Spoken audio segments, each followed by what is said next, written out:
Bloody Painter. If you find it difficult to pronounce, you can call me BP.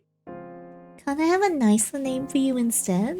BP could be short for many things. Could be short for butt plug. Hello, and welcome to Bloody Painter Dating Sim. This is a yandere dating sim in which you are kidnapped by a serial killer. Over the next 7 days, you need to increase your relationship with him to ensure a good ending. Let's get started. Alright, I've been excited to play this. With a severe headache, you wake up in an unfamiliar place. As you touch the bruise on the back of your head, it seems like you were hit by something heavy before you lost consciousness. A heavy iron chain tied around your feet. Someone has trapped you here. Turn the volume down a little bit. You try to remember what happened before you lost consciousness, but you can't recall anything. Let's investigate the surroundings first. Wall. The room is surrounded by 4 walls without any windows. It's weirdly cleaned up, and no ashes or sand can be seen. It looks like a prison built by a germaphobe. Where to investigate next? Let's look at the cell phone. No signal. It might be in a remote place or underground. Mattress? There's a mattress on the floor. The mattress feels really hard to lie on.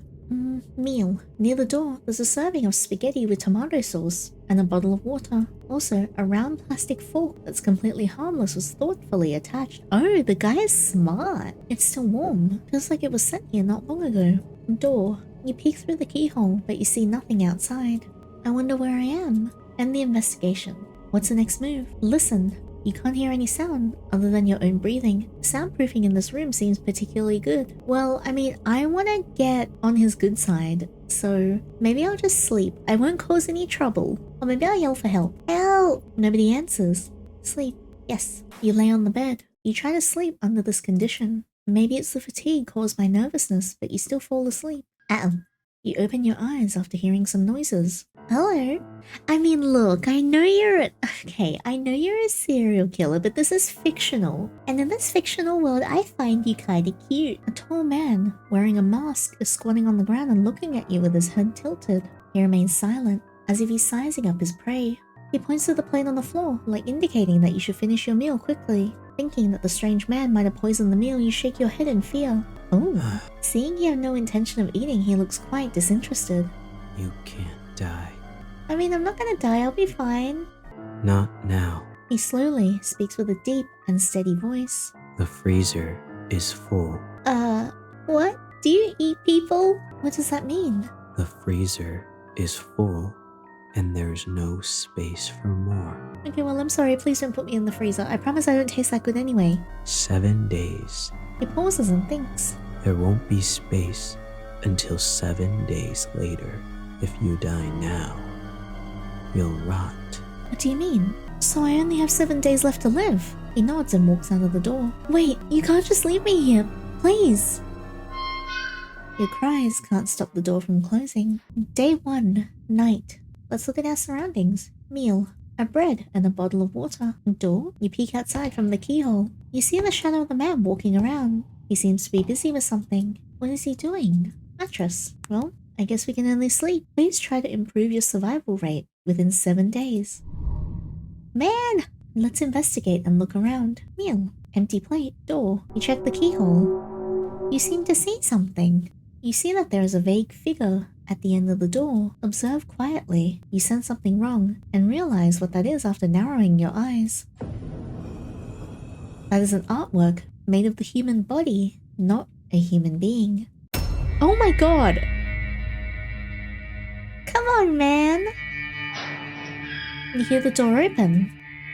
You slowly push the door, but there is no trace of the strange man. First, you go into a room with a large freezer, sink, and operating table. Then, you open another heavy door. You find yourself in a room full of glass display jars. The jars are all filled with specimens made from human body parts. It's like you're in an art museum. Oh man, who was that fictional serial killer who would kill people and make their bodies into like different art forms and sculptures? Could it be that he wanted to freeze me as material for a specimen artwork? You're thinking. You're seeing the scene.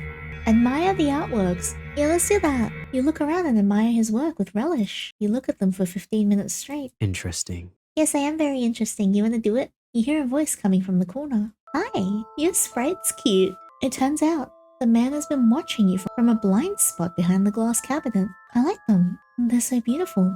The man goes silent with his head tilted for a couple of seconds after hearing your comment. He seems to be thinking about something. Don't you consider it cruel or bloodthirsty to them? No, I feel nothing at all.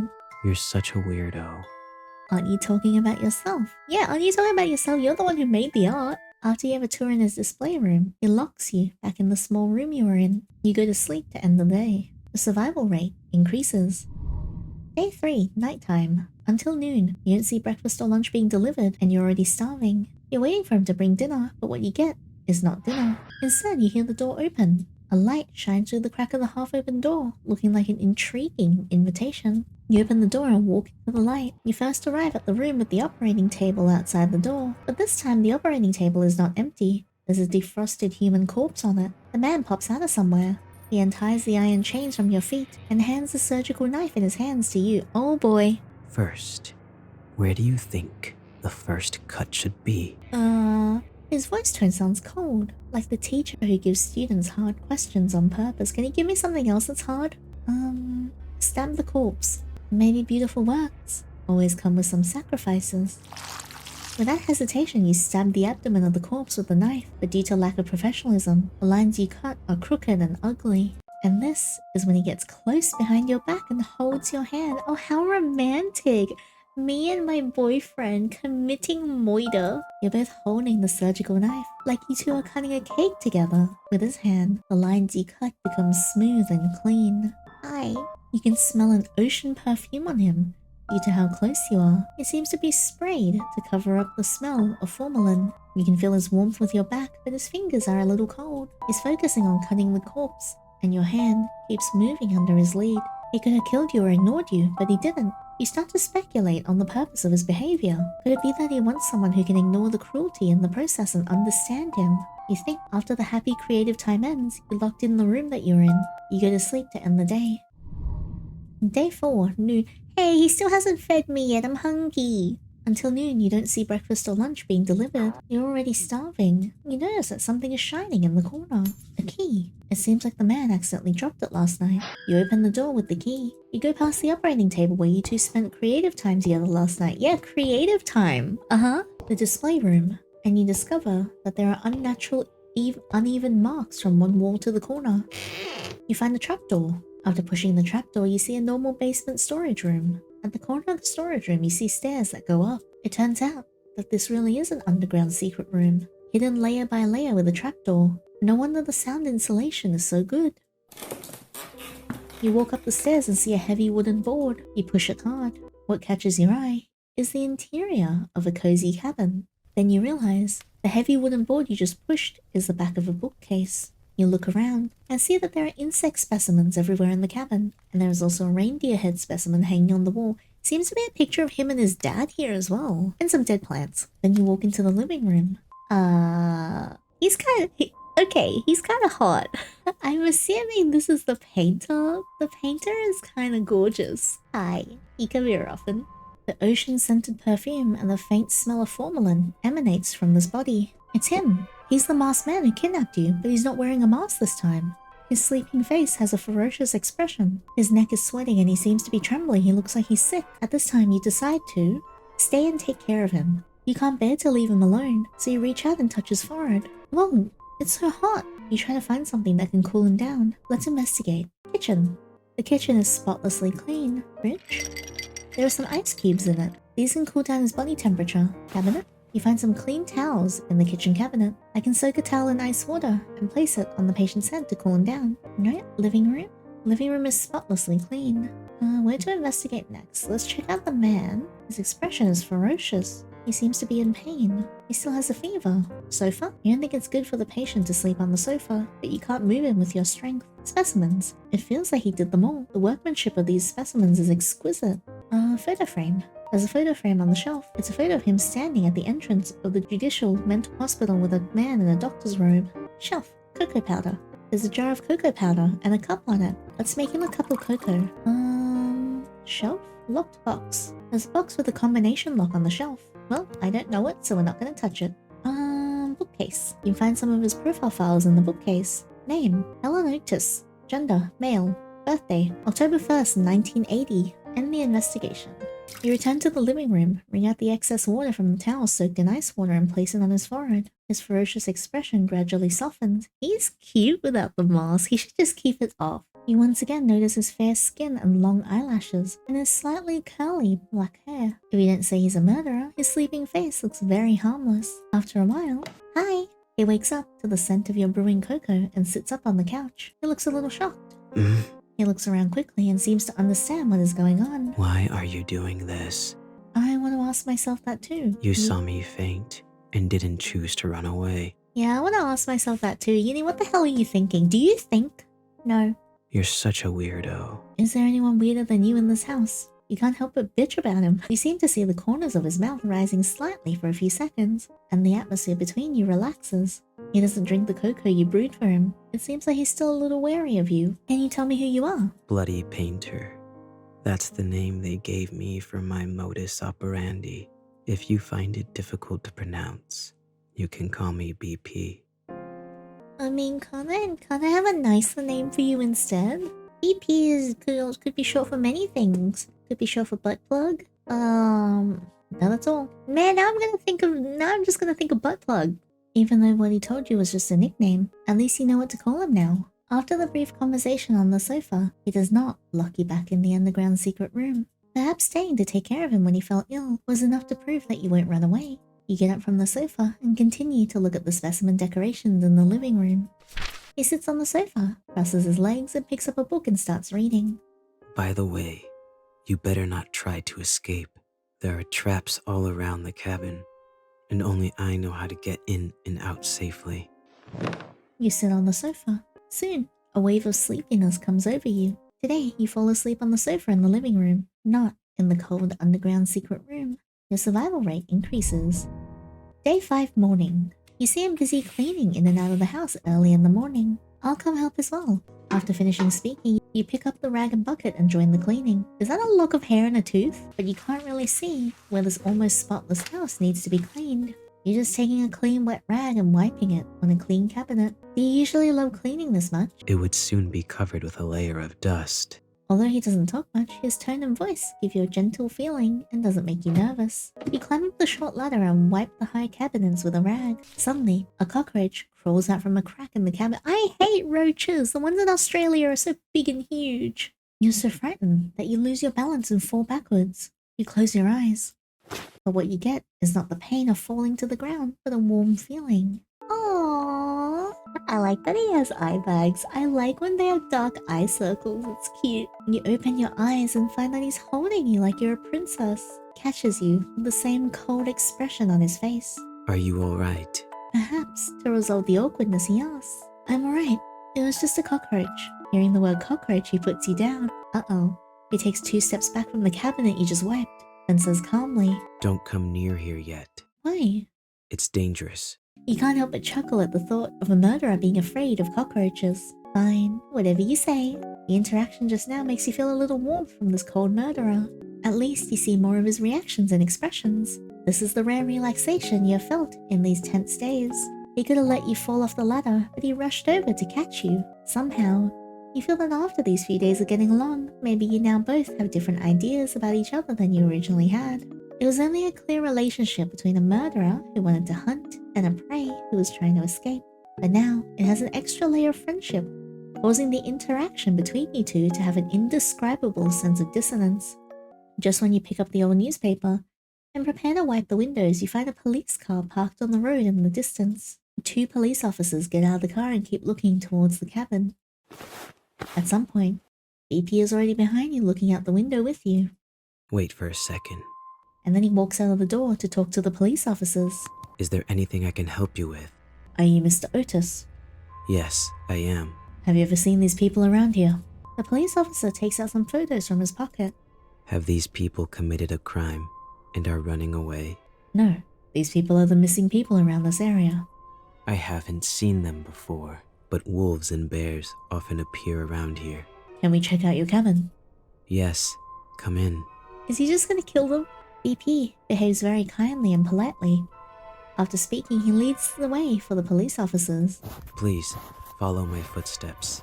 I placed some traps near the cabin to protect against wild wolves and bears. You don't want to step on them. The police officers enter the house and see you. Hello, this is... An old friend who came to visit me recently. You greet the police officers with a smile and a nod. At the same time, a police officer quickly looks through the missing person's photos in his hand. Then he puts the photo back in his pocket. It seems that your disappearance has not yet been discovered by anyone. You stand next to the bookcase blocking the entrance to the secret room. After searching around, the police find nothing unusual and leave. His trust in you increases. Today, you still sleep on the couch in the living room instead of the cold basement. Half asleep, you hear the sound of someone approaching. Are we gonna kiss? Well, you notice that the person seems to be very close to you. You pretend to be asleep and the person just looks at your sleeping face quietly. The man stretches out his hand and takes it back just as he's about to touch your hair. He turns around and leaves. Day 6, morning. Oh, is he making me food? You see him busy in the kitchen for a while. Then breakfast is served in front of you. Aww. There's a piece of toast with just the right crispiness on the large round plate, a poached egg on top of the toast, and some lettuce salad. The plating looks delicious. The drink is a cup of freshly brewed hot cocoa. The cutlery he gives you is still a round plastic fork with no offensive features. You sit at the dining table and start eating while he sits on the chair opposite you and flips through a book. It's still snowing outside, and listening to the squeaking sound of the fireplace, the atmosphere in the cabin is particularly comfortable. As long as you ignore the fact that you're in the same room with the murderer who kidnapped you, everything is really relaxing. You look at him, who's full of mysteries, and some questions arise in your mind. You decide to ask carefully. Can I ask you a question? Can I ask you a question? What is it? What books do you usually read? Usually, I would read some anatomy and taxidermy books, but today is different. What are you reading today? The Truman Show. Oh, that's a surprise. What's the book like? The whole world that the protagonist lives in, including himself, is all just someone's creation. Everything that happens is watched by the audience, and there is no privacy at all. But he is completely unaware that he is in such a large theater. Very ridiculous, right? I can't imagine this to happen in reality, or to me. If our world was like the Truman Show, how would the audience view the current situation? Must be unforgivable. I understand. After all, normal people cannot forgive me for such behavior. But I don't care what they think. I just want to complete my work. I have always been a selfish man. About potted plants. I saw many potted plants on the shelves in the living room, but why are they all withered? I have tried my best. I don't know why they always die. You just can't take care of plants. That's kind of cute. Pick up the book next to you and read it. It's a book about the possibility of having a completely opposite version of yourself in a parallel world. If there's a complete opposite version of you, what do you think it would be like? Oh, that book. Let me think. Probably a guy wearing a burgundy coat and always having a smile on his face. You are a little gloomy. Why is it a burgundy coat? Because I like blue. If he is the opposite of me, he should like red, right? End conversation. I don't want to ask him what work he's going to use us for. Day 6, noon. It's noontime. So thank you for making breakfast for me today. Let me make lunch in return. He does not look happy. He frowns at you with an expression like, are you out of your mind? Don't worry, you said there are traps outside the house. Only you know how to get in and out normally. Even if I resist you with a knife, I can't escape. Okay, but I'll keep an eye on you. Don't try anything stupid. Great. As for what to cook and the ingredients, well, that idea flashes through your head and curiosity makes you ask. Do you eat human flesh? No. Why would I do that? I just use human bodies as materials for making art. And I never think about eating them. Oh yes, like that's so much better, right? I thought you murderers all had some degree of cannibalism. Let's put it this way. Do you eat paint and painting tools? Yes, but paint isn't edible. Humans kind of are. You're an artist. Don't confuse me with that kind of unprincipled guy. I wouldn't do anything unless necessary. Was it necessary to kidnap me? You are here only because you witnessed the crime scene. I did? Man, this is what I get for going outside. I see. After hearing this, you decide to cook a common dish. You look at the ingredients in the refrigerator. There are eggs, tomatoes, white rice, some curry powder on the shelf. Okay, I've decided. You turn on the oven and start to cook. BP watches the entire production process. Rather than worrying about you escaping, he's more worried about you blowing up his kitchen. Soon after, a normal curry omelette rice was served. That looks so good though. He stares at the omelette rice without saying a word. Do you not like eggs? Don't worry, there's no poison. Weren't you watching the whole process? He starts to move after you finish speaking and takes a spoonful of omelette rice and puts it in his mouth. What do you think? It's surprisingly quite delicious. What's wrong? Oh, he's smiling. Nothing. It's just that no one has cooked for me for a long time. I can make you more if you like. He's blushing. He had a fairly pleasant afternoon. Day 6 late at night. Oh, wait, why late at night? Hey! You're woken up from your sleep by the man. You're very close. His face is close to you and his blue eyes are staring at you. What's wrong? You sit up on the couch and rub your eyes. Got to go. Got to go? I've noticed something unusual about the number of police cars patrolling nearby recently. They must have some relevant evidence and are doubting it. It is very likely there is an ambush outside. It's snowing heavily outside now, and I think it's time to leave now. Come with me or not. It's your choice. You choose to go with him. What do you want me to do? I'm fine with both choices, but I need you to look me in the eyes and tell me, what do you prefer me to do? You stare at his eyes. I prefer... He hesitates to speak and looks away, looking like he's thinking about something. Hold his hands. Hold his hands. Your behavior makes him a little panicked, and he doesn't seem to be good with this kind of situation. You notice that his ears are flushed, and this unexpected reaction makes you want to tease him a little bit. What do you prefer me to do? I prefer... After a moment of silence, he slowly speaks. That you come with me. He tries hard to look you in the eyes and speak his thoughts. Do I not have anybody I want to go back to? I've only been here for like 6 days. We'll set off early tomorrow morning. Day 7. Follow my footsteps. My dude, maybe you shouldn't be wearing that mask outside when there are patrol cars. You follow the shoe prints he leaves on the snow and finally succeed in avoiding the many traps around the cabin. Just as you're walking through the forest, you hear movement behind you. Freeze! In the snowstorm, several policemen who are lying in an ambush chase after you. You ignore them and keep running forward. Bang! A gunshot shoots across the sky and you feel a pain in your left calf. Hey! He turns to look at you as if he's considering whether to leave you. Run! You yell at him, but he approaches you. Oh! And he holds you in his arms. You feel a warmth on your forehead. He kisses your forehead. Should we not be running? You feel the time freeze at this moment. The kiss is almost like a goodbye. Then he leaves you and runs forward, disappearing into the heavy snow. You're later taken back to the police for questioning. You say throughout the process that you were a victim. On that note, you're not lying. You don't reveal any unnecessary details. Since there's no relevant evidence to prove you're an accomplice, the police can only release you after a long period of interrogation.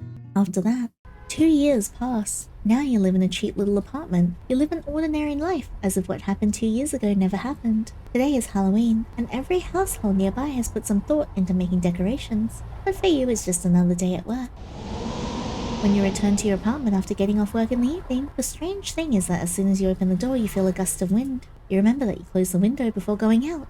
Just when you're about to close the window, you find a gift left by someone on the table next to the windowsill. A red rose. You don't know why, but you have a feeling that BP has been here. Every Halloween after that, you receive a rose at your residence, like a once-a-year greeting. Although he says nothing, the roses seem to tell everything. Although you have certain similarities, you are two people from different worlds after all. Perhaps living your own life this way is the best outcome for both of you. Good and 4, 2 different worlds. Aww, can I not be with him? How many endings are there? I want more endings. 6 bad endings and 4 good endings. Okay, I'm gonna try and get some of the good ones then. Right, this time we choose to stay. I want to stay and live a normal life. You think that this crazy journey should not go on anymore. Okay, I understand.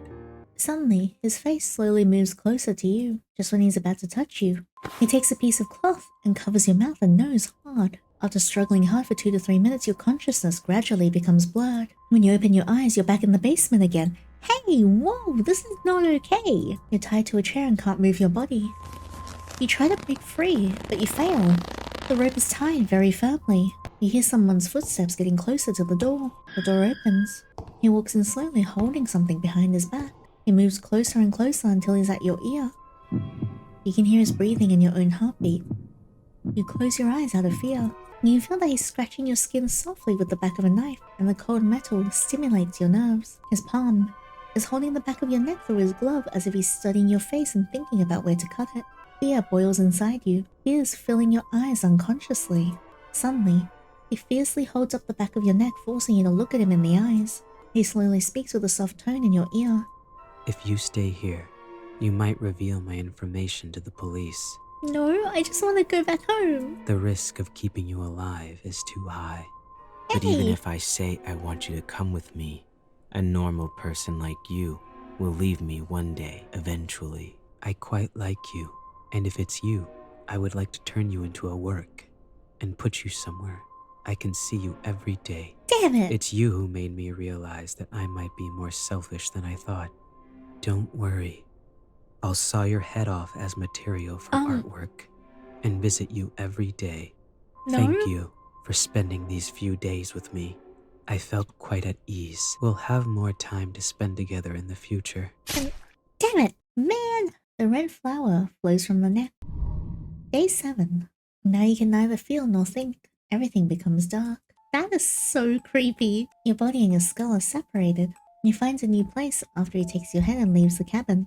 Hello? Can I help you? You find a new place after he takes your head and leaves the cabin. He carefully makes your head into a specimen, and your eyes are replaced with glass beads. You're made into a beautiful but also creepy doll, and he visits you often. You become his favorite work. You're with him forever, in the form of art. Good end. How is this a good end? Alright, let's try and get some of the other endings. If I take you with me, you might become a burden in the process. But if I don't take you, it will be even worse if you reveal my information to the police. Just because I didn't hold your hands? Damn. So you might as well come with me. Alright, fine. Follow my footsteps. Alright, the police come and get us, and then he shoots us. He approaches you, and he holds you in his arms. Then you feel a pain in your back. Hey! The hand he's holding around you from has a sharp blade. He pierces your body with that sharp blade over and over again until you lose consciousness, and everything becomes dark. Until now, you realize you chose to follow because I want to follow him. You wake up from a nightmare and you're lying on a comfortable bed. You look around and find yourself in a cozy looking room with specimens hanging on the walls. Are you alright? What do you mean, are you alright? You stabbed me! The man asks as he opens the door. I'm alright. 2 years after that night 2 years ago, even after you were shot in the leg, the two of you continued to run forward in the snow. Fortunately, the wind and snow was strong enough to cover up your whereabouts so you were not caught. After that, you came to another remote mountainous area and rented another cabin to settle there. If you're fine, get up quickly. I will need your help in today's creation. Oh, wait, so the stabbing bit was just a dream? Yes, teacher. Bring me the bone saw. Okay. Iron in the blood will trigger a luminol reaction. Any area with bloodstains outside should be wiped with hydrogen peroxide at least 3 times. Wiping blood-stained areas with hydrogen peroxide reduces the luminescence, but when it's dark, it still glows obviously to the naked eye. So, try not to leave bloodstains anywhere other than the basement. Got it. Good girl. You're learning fast. He teaches you carefully, every step and every detail. You assist him in cleaning up crime scenes and assisting him in completing his creations. During the day, you pretend to be good citizens under false identities. And at night, in a place where people can't see you, you create creations that are outraged by both humans and gods. The paranoia of art, clean and neat killing methods, the cautious and intelligent thoughts and neat and invisible crime scenes. You're obsessed with everything about him, and he is the person you long to follow. You long to become the second him under his leadership. He's a good mentor rather than pampering his disciple. He prefers to use guidance to let you learn freely. You become a pawn that he's proud of. For him, you would do anything. Till an accident occurred while committing a crime. His legs were permanently injured, and he could only walk with crutches since then. He's already in his 40s at this time, but you feel that the traces of time make his elegance even more charming. I mean, he does look really good in the suit. I'm not gonna lie, he looks great. Oh my god. Oh god, he's hot. Just when you think the bloody painter's evil deeds have come to an end. Take it. I have nothing left to teach you. Teacher, what do you mean by that? You seem to like this mask very much. I don't think I'll use it anymore, so I'll give it to you. What to do next is up to you. He gives his mask to you. You look at the mask in your hand and seem to understand the meaning of his words. You think to yourself that maybe your encounter with him years ago was just for this moment. I won't disappoint you. The legend continues. Good end. 4 out of 3, Master and Disciple. Alright, well, we got one more good ending to get. This time, instead of choosing I want to follow him, we choose he and I are the same kind. Let's see if this is any different. Are you alright? Okay, ask if we're okay. I heard someone talk very frequently in her sleep. Oh yay, it's different this time. I was just having a nightmare. Aww. He sits on the edge of the bed and strokes your cheek, his forehead touching yours gently. Aww. Don't worry. There's nothing to be afraid of. We're actually in love in this one. There's nothing more dangerous than me here. He's right. If you are just an ordinary person, you should be worried about the murderer living under the same roof as you now rather than a nightmare. But you're not an ordinary person. You're as cold-blooded and emotionless as he is. You two are equally evil, but this makes you both find a sense of belonging in each other. Living with others made him feel uncomfortable at first, but living with a crazy person like him doesn't make him feel uncomfortable, because you can always quickly know what the other person is thinking. And you also know clearly where the other person's boundary is. You live under the same roof, but you don't interfere with each other. He continues to commit crimes and you sometimes participate on a whim. You have each other by the short hairs. And you know that if you expose each other's crimes to the public, then you'll be finished too. So you more or less cover each other. You have a strange symbiotic relationship where you sometimes dislike each other and sometimes deceive each other. But you also have absolute trust in one another. The two madmen keeping each other company. Good end, 4 out of 4. Woohoo! So we got all the good endings, we're just missing all the bad ones. Alright, let's load up day 5. Okay, so if you are disrespectful to him on the first day and knock over the pastor, you actually don't get to go outside and get to know him. You experience day 2 and 3, but then it skips to day 7, and I think he's just coming here to kill you. But this time, we knock over the meal. You make the room messy and dirty with food, and then we sleep. You lay on the bed, and you try to sleep, and then he comes in. A tall man wearing a mask is squatting on the ground and looking at you with his head tilted. And he's not happy with us. He looks extremely displeased. You notice the mop and the bucket he brought with him. Who are you? Why did you abduct me? He starts to clean up, ignoring your questions. After a while, the dirty room becomes clean. He doesn't forget to spray alcohol everywhere to disinfect when he's done. Day 2 morning. The first day has passed. You feel very hungry, but there's been no food or water sent in here since yesterday. Sometimes when you're so hungry that your stomach hurts, you can only use your arms to press your stomach hard to relieve the pain. Day 3 night. The third day has passed. There's a chill in your limbs and you can't muster any strength in your hands and feet. You need to replenish calories to maintain your functions, otherwise you'll faint. Day 7. A week has passed. You're lying on the bed in a daze with only one breath left. In a trance, you hear the sound of heavy gates being opened one by one, and then it's the footsteps getting closer to you. You feel that your body is in the air. Seems like someone has picked you up. You think, it would be great if it's the police coming to rescue me. The possibility makes you fall asleep in peace, but you never wake up again. Bad end. Messy is unacceptable. Man! Right, so there are 6 bad endings and 4 good ones. So let's start again. Alright, we end up in the art museum. Let's run away. You look for a door to escape everywhere, but you just can't find any.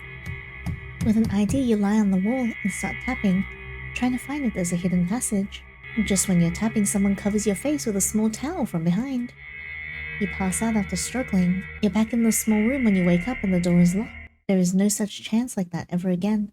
You can only eat the meal he sends and wait for the 7th day to come. Bad end. Lamb to the slaughter.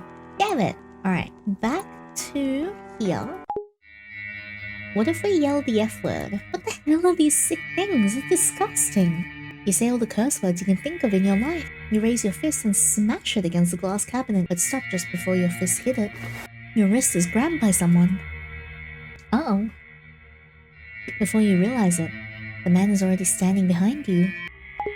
The last thing I welcome is an uneducated person like you. You feel a twinge in your abdomen, and then the red warm liquid flows out and kills you when he cleans up the scene carefully. After dissolving you with strong acid, he buries you in the garden. Didn't even use me for art. You're not even good enough to be material. Oh. First, where do you think the first cut should be?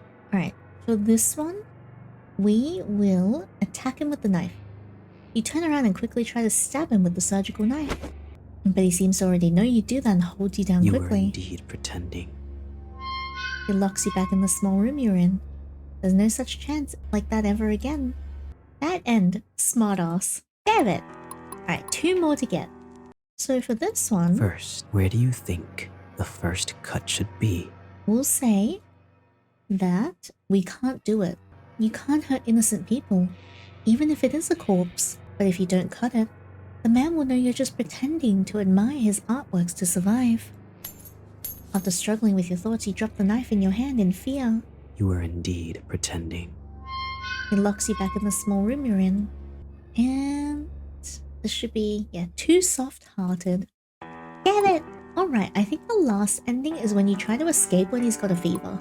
So let's load that up and give that a go. Take the opportunity to escape. If you don't run away now, then when? You open the door and find a forest with heavy snow outside. You remember why you came here. You were traveling alone. In the evening, your car hit a deer on the forest road and stalled. With no cell phone signal in the deep mountain, you walked on the road for 30 minutes until it got dark. Then you saw the lights of a cabin in the forest and decided to ask the occupants for help. That's when you witnessed that scene. You witnessed a man wearing a mask dragging a corpse into the cabin, and unfortunately you were discovered by the man. You ran wildly on the mountain road, but the man was more familiar with the terrain than you were, and he quickly got in front of you and knocked you out. Then when you opened your eyes, you were in the underground secret room. And this time, the man fell ill on the couch and there's no one to stop you. I mean, there's all the traps outside. You cross the gate with confidence, but you only take a few steps. A sharp pain hits your calf and you look down at the blood-red stain in the snow. Just now you realize that there are a lot of bear traps placed around the cabin, and it was difficult for you to identify them because they were covered by the snow. Unstoppable pain makes you fall towards the snow in front of you. Oh no. As more bear traps are triggered, you're no longer you, you're an unrecognizable piece of flesh. The snow has dyed an even brighter red and you can only wait for the wolves to eat up your remains. Bad end. Beware of the traps. Alright, so those are all the good and bad endings of the Bloody Painter dating sim. I'm actually very intrigued by this because I think the Bloody Painter is a character in another game, so this makes me want to check out that one as well. But I wasn't expecting this to be voice acted, so that was really pleasant. As hard as I try to do any sort of voice acting, I feel like I can't mimic like the low cadence and tone of like a man's voice very well. Honestly, I kind of like that there wasn't like a strong romance ending, because at the end of the day, he's still a terrible human being, and I feel like the endings that we got were really realistic and really nicely written. A small game, there was actually a lot of CGs for this one. It was very good. I like the one where he was like 40 and in like a nice suit. That one was hot. But anyway, thank you so much for experiencing the Bloody Painter dating sim with me. If you guys like this video, please leave a thumbs up and subscribe so you don't miss out on the next one. If you want to hang out outside of these videos, I stream on Twitch 3 times a week. Feel free to come over and hang out and meet my community. I'll see you guys in the next video, and until next time, take care.